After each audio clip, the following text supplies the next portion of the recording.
Boss, kupal ka ba, boss? Huwag mong angkinin ang hindi mo proyekto.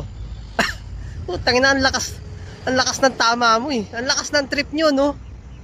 Ay, Pangulong Duterte yan eh. Proyekto ni Pangulong Duterte yung Bukana Bridge na yan sa Davao eh.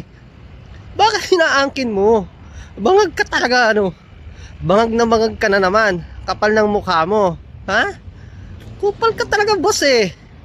Huwag ganun ha. Alam ng mga tao na proyekto yan ng mga Duterte, ni former President Duterte. Ngayon, aangkinin mo?